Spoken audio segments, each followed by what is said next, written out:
Now, why would we pay somebody only $4 an hour?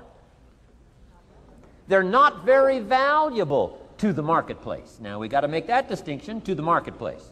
Might be a valuable brother, a valuable member of the community, a valuable member of the church, valuable member in the sight of God, to the human family, of course, those kind of values. But to the marketplace, which is called what?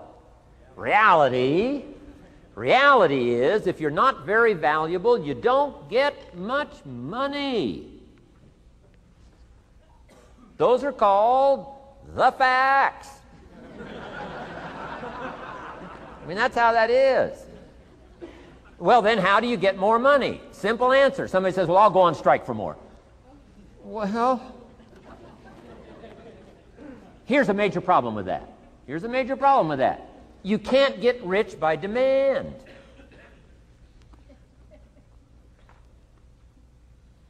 Somebody says, well, I'm waiting for a raise.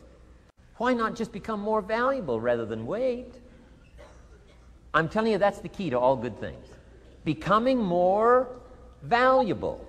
Why would we pay somebody $400 an hour? They've become more valuable to the marketplace. See how this works? This is a ladder. How far is it from 4 to 5? I'm telling you, it's not far. $4 to $5 an hour?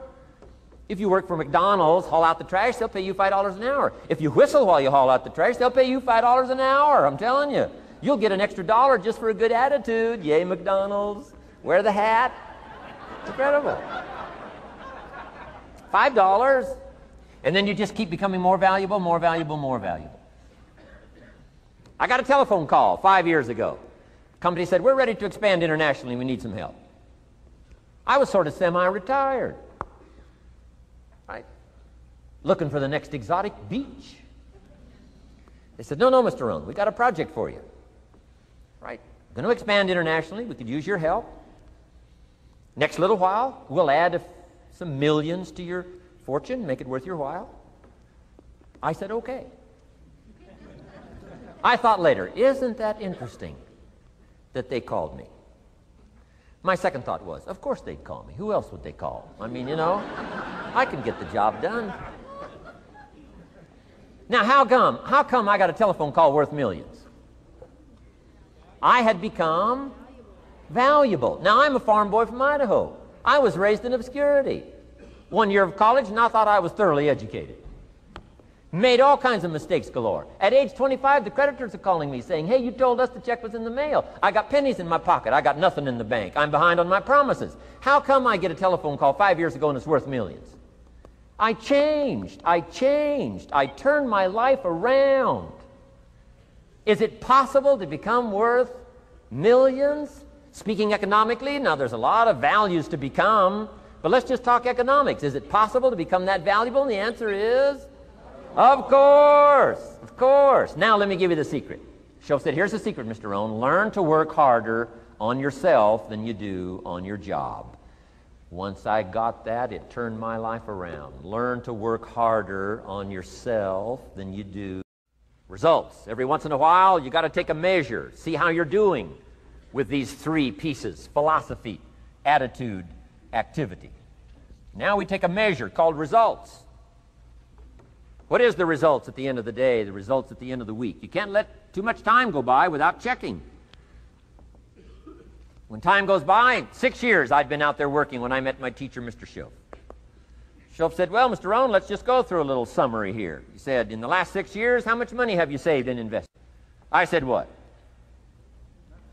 0. He said, you have messed up. He said, who sold you on that plan? I thought, my gosh, the man's right. I'm a nice guy. I bought the wrong plan. What if you were 50 and broke? Right? Didn't need to change countries. Bought the wrong plan. What a sad scenario that would be. But Shoaff said these questions. Let's go through some results. He said, how many books have you read in the last 90 days? I said, what? 0. Wisdom of the world available? Change your life, change your future? Wisdom of the world available? Develop any skill you want, earn the kind of income you want, have all the treasures you want, equities you want, relationship with your family that you want, everything that you want available, and the wisdom of the world to help you get it haven't read any books in the last 90 days. My teacher said, Mr. Rohn, you have messed up. I'm telling you, you've got the deal. Shoaff said, Mr. Rohn, in the last 6 months, how many classes have you taken to improve your skills or to develop new skills? Go for the American dream. Become rich and powerful and sophisticated and healthy and influential. How many classes have you taken in the last 6 months? I said, how many? 0. He said, you have messed up. He said, you don't need to unmess the country. You don't need to straighten out the perplexed. You don't need to straighten out any of this stuff. All you've got to do is look within and let results teach you a great deal about your own activity, your own attitude, and your own philosophy. I went through that process. Take this phrase home. Results is the name of the game. What other game is there? Results. Here's all life asks us to do. Make measurable progress in reasonable time. Just take home that little phrase. Good phrase. We're asked in life simply to make measurable progress in reasonable time. We demand it of our children. How many years do you want your child to spend in 4th grade? Approximately. About 1. If it looks like they're not going to make it, we pour on the pressure, called legitimate pressure, lack of results. Peer pressure, family pressure, school pressure, community pressure. Every other kind of pressure we can bring to bear what? You can't stay more than 1 year in 4th grade. As parents, you'd have to leave the community. You say, well, what if they're nice kids? Wouldn't you give them 3 or 4 years? And the answer is no. You got to make better progress than that. So you got to check fairly often. Some things you got to check every day. Some things you got to check at least by the end of the week. Salesman joins this little sales company. He's supposed to make 10 calls first week. Wouldn't it be legitimate to call him in on Friday and say, John, what? How many calls? I mean, this stuff is simple. John says, well. Say, John, well won't fit in this little box here. Well. Now John starts with a story. You say, John, I made this little box so small so a story won't fit. I don't need a story. I need what? A number. A number. What will a number tell me? Everything. John's supposed to make 10 calls. What if he made 20? You say, wow. Wow. We got somebody. What if he only made 1 call? Whoa. Will that tell us something about John's philosophy? And the answer is yes. Will it tell us something about his attitude? Of course. Will it tell us something about his disciplines?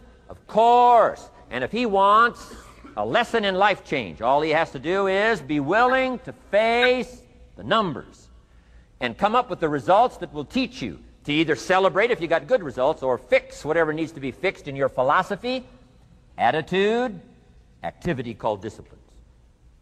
You don't need to go anywhere else. I do believe in affirmations. And they are valuable as long as you affirm the truth. Because it says in ancient scripts, the truth, what? Will set you free. Free to do what? Amend your errors and pick up new disciplines. That's what the truth is for. So I do believe in affirming the truth. If you're broke, best thing to affirm is, I am broke. You put that up on the refrigerator where you can see it every day. I mean, that's how you do that. Now, if you need a little additional affirmation, you just put up there, I'm 40 and broke. I mean, you know, that ought to do it. And if you need just a little more, put up there, I live in America and I'm 40 and broke. That's enough to turn your life around. It says, hey, something is wrong. Somewhere I have messed up. And I'm telling you, if you'll start with that, it's called the process of life change, and it doesn't matter how small the process is to start. One discipline starts it, and then one discipline feeds another,